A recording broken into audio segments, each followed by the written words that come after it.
Good morning, it's Friday the 17th of April. I'm Mared Gwyn and you're watching Europe Today, your morning fix of news and analysis live here from Brussels. Coming up today, France and the UK will later co-chair a meeting with allies on restoring navigation in the Strait of Hormuz. The critical waterway has remained effectively closed since the war on Iran began. We'll have the details. In other news this morning, a 10-day ceasefire in Israel's war on Hezbollah has come into effect overnight after what have been described as historic US-mediated talks between Lebanon and Israel. It comes as President Trump says he's very close to a deal with Iran. And an EU delegation is expected in Budapest later today for talks with the incoming Peter Magyar-led government. They're expected to discuss the release of EU funds for Hungary that were frozen under Orban. We'll bring you the details. And the Spanish Prime Minister Pedro Sánchez hosts left-wing global leaders in Barcelona today for a summit of world progressives. We have an exclusive interview with the European Commission Vice President Teresa Ribera. But first, our top story this morning, a French and British-led coalition of around 40 mainly NATO countries is meeting today and is expected to announce a solution aimed at securing the Strait of Hormuz. Military planners have been working on the plans for weeks. To explain more, our NATO correspondent, Shauna Murray, joins me here in the studio. Good to have you back, Shauna. Right. Tell us first, these talks happening today in Paris and online, what can we expect? Well, the expectation is that this coalition will deliver a broad shape of an outline to reopen the Strait of Hormuz when the conflict ends. Now, they're saying that this is very much going to be a defensive operation. They will not be party to the conflict.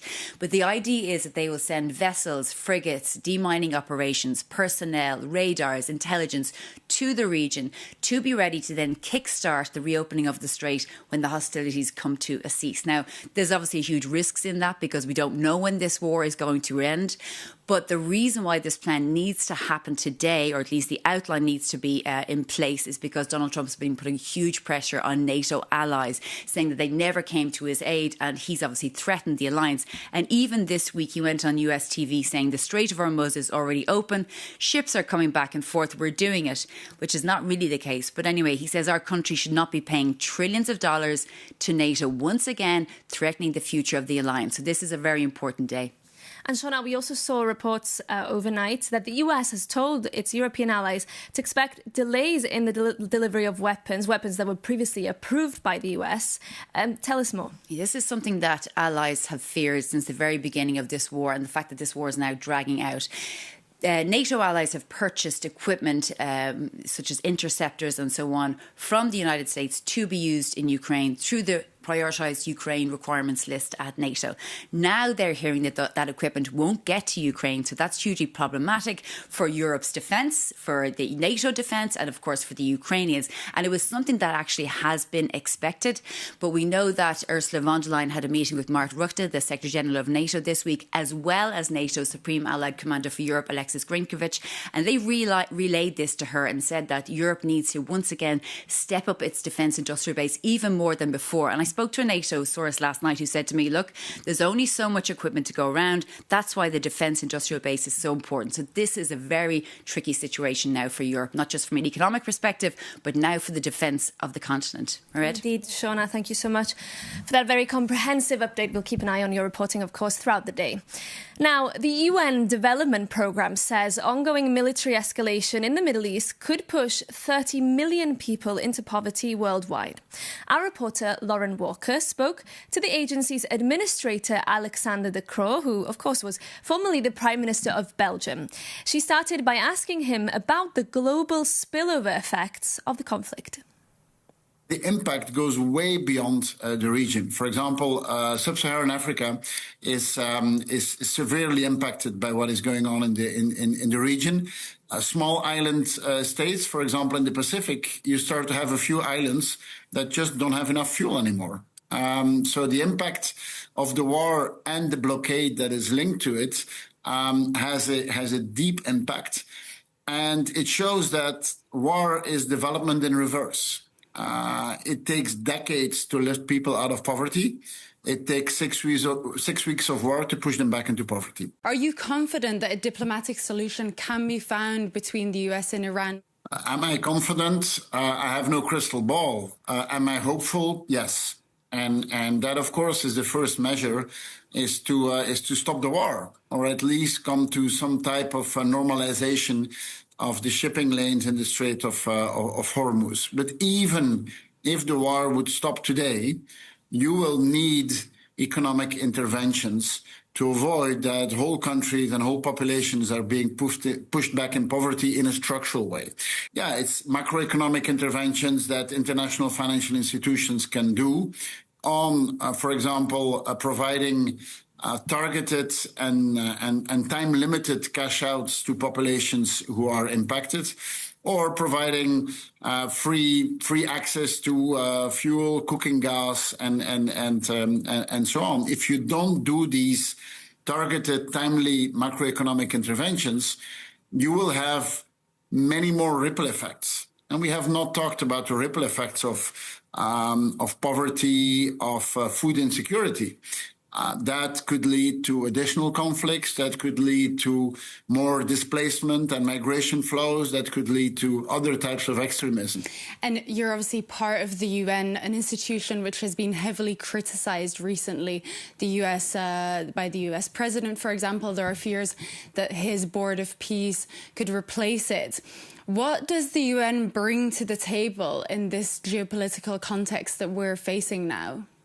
We have multiple UN organizations that, despite the criticism, and I'm not deaf for the criticism, are very, very much appreciated by the populations with whom we work. Now, the key element for us is to have access. For example, in Gaza, which is a really desolate place these days. More than 85% of people have lost their homes and are living in the middle of the rubble in tents that not even worth the name of being a tent. We can help many more people. We can provide way more assistance, but we're not getting the access. My attitude would be, game on, let us show what we're capable of, but then also give us the room to do so.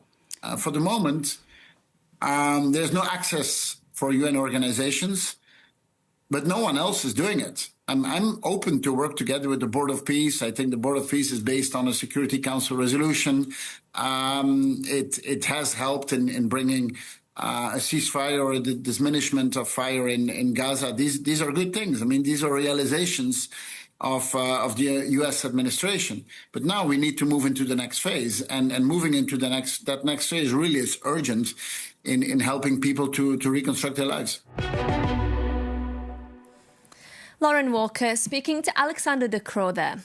Moving on now, because an EU delegation is expected in Budapest later today to meet with the team of the incoming Prime Minister Péter Magyar. For more, we can cross over now to Budapest and bring in our correspondent Sultan Shiboshegi, who is standing by for us there. Good morning, Sultan. Great to have you on the show. Can you first run us through what we're expecting from these technical talks between Brussels and Magyar's team today? Good morning, Europe Today. Thank you for having me. Yeah, today, finally, it's going to happen, because originally this delegation was planned for yesterday, but they postponed it. It's going to be a really important one, because Péter Magyar's key campaign pledge was to restore Hungary's ties with the EU and unblock billions in funding that had been withheld over rule of law and corruption concerns. The recovery funds question is particularly urgent. Hungary stands to lose nearly 10 billion euros if payments are not disbursed before the end of August. On Monday, Magyar outlined a four-step plan to meet the conditions for accessing the funds, including joining the European Public Prosecutor's Office, restoring judicial independence and safeguarding economic freedom. Péter Magyar has already spoken twice with the European Commissioner President Ursula von der Leyen, who pledged her support. But this is not just the only item what will appear on Friday's agenda. Hungary is currently withholding the EU's 90 billion euros aid package to Ukraine after the leaving PM Viktor Orban blocked the previously agreed decision at the March EU summit. For sure, the delegation will try to convince Péter Magyar even though we had an opt-out. OK, Sultan, thank you so much for that update, and we'll keep an eye, of course, on those talks happening in Budapest today. Moving on now to Barcelona, where the Spanish Prime Minister Pedro Sánchez is hosting a raft of left-wing world leaders, including the presidents of Brazil, Colombia and South Africa. Our EU editor, Maria Tadeo, is there for us and just before the show sent us this update. Well, good morning indeed, Marit. We are in Barcelona, where the Spanish government is hosting a convention today and tomorrow, bringing together heads of states, intellectuals and activists of what it calls as the progressive social democratic world. In a way, you could argue this is the opposite, the complete opposite of the CPAC convention led in multiple occasions by President Trump. And of course, it's not a secret that the Spanish Prime Minister and President Trump have clashed on pretty much every subject, including the war in Iran, which this country, Spain, says is completely illegal and will set the region on fire. Now, in terms of today, I spoke with Teresa Ribera. She is the Executive Vice President of the European Commission, also a former minister in the Spanish government. And I began by asking her in our interview, why is it that the world needs progressive ideas, but also has the European left lost the working class because of a disconnect between their vision and their needs? Let's take a look. My conviction is that we need to think on how to solve the problems. So it is not against anyone, but to be fair and solid on the type of responses that we are proposing and that we are playing and walking the path. So I could not say. Obviously, there is a political view that is pretty different from those political views being supported by the most conservative voices. But the main intention is to say what we want that probably provides a different view of the things that others do want. But since you talk about the idea of progressive Europe, some would say the left has lost the European working class because it doesn't have the right priorities, because it has put forward an energy. I wonder, is this also a moment where the left needs to do a form of soul-searching too? On the contrary, I have the impression that climate action is providing opportunities to people that could feel the harm, the penalties of not taking climate action. Energy transition means counting on sources of energy that do not create additional problems and that allow people to have lower bills.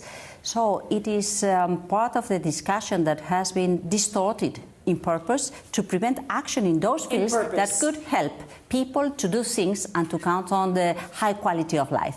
Over the weekend, there was a very important election in Hungary in which the Hungarians voted for change. Prime Minister Viktor Orban will be leaving office after 16 years. He was obviously a big ally of President Trump in Europe. I wonder, what does that election, that result, that call for change say to you when it comes to Europe at this stage?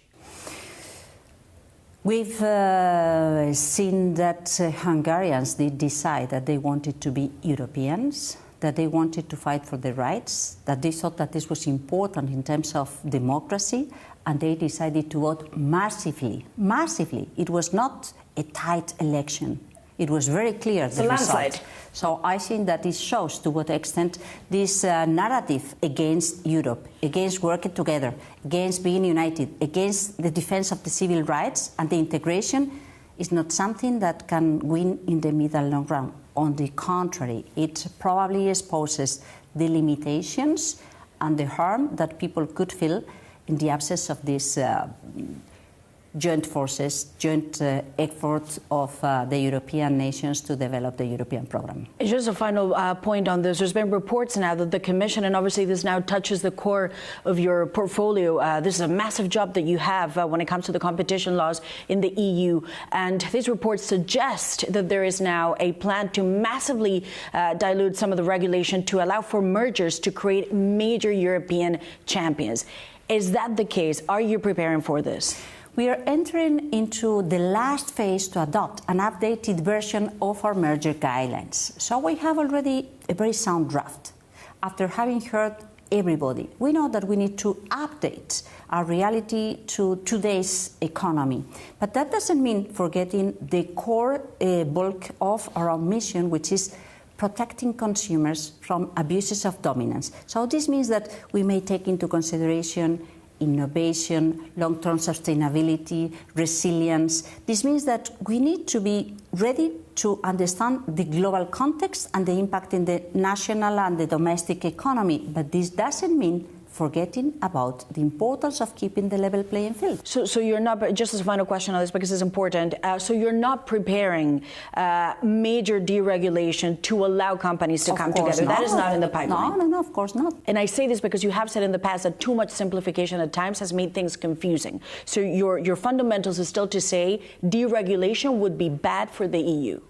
This is not a product to deregulate. This is a product to modernize and to be transparent of the criteria that we will be using to assess when a merger is pro-competitive and provides positive effects to the economy, and when it is a real risk and it is not proven that the operation does not comply with what it is being said, either if it is innovation or sustainability. So I think that it allows much more innovation and much more security for all, but at the very same time, it is quite clear that we will remain defending the interests of the consumers and not accepting whatever as a blank check.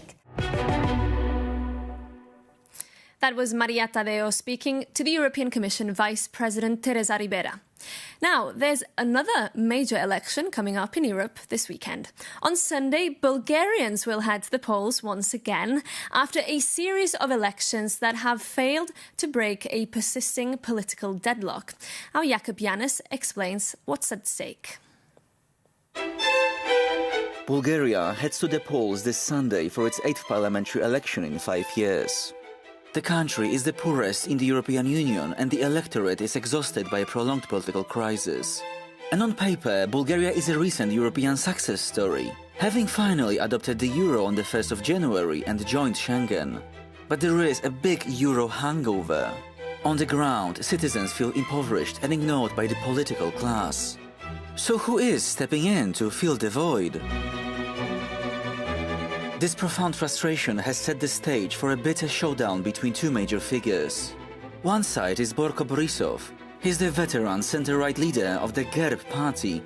While firmly pro-European, his decade in power was plagued by scandals, making him the symbol of the entrenched establishment. Facing him is Rumen Radev, the left-leaning former president, who sensationally resigned in January to run for prime minister. And Radev is riding a wave of populist anger, campaigning to dismantle the oligarchy. But his vocal opposition to military aid for Ukraine and softer stance on Moscow have left Western allies alarmed.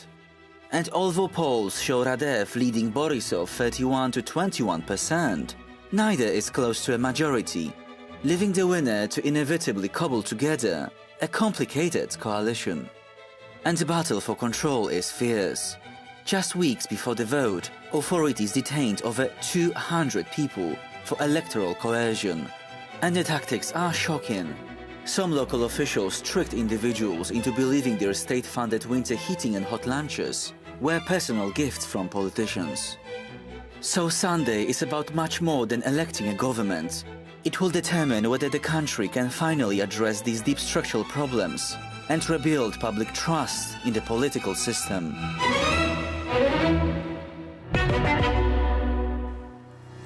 Jakub Yanis there, and of course we'll bring you the analysis on the outcome of those elections on our show on Monday. But that's it for us for today and for this week. Thank you so much for your company. Remember, if you have story ideas, tips or questions for us, you can get in touch by emailing us at europetoday@euronews.com. We love to hear from you. You can also stay up to date on our reporting on Euronews and euronews.com. We'll see you on Monday. In the meantime, have a great weekend.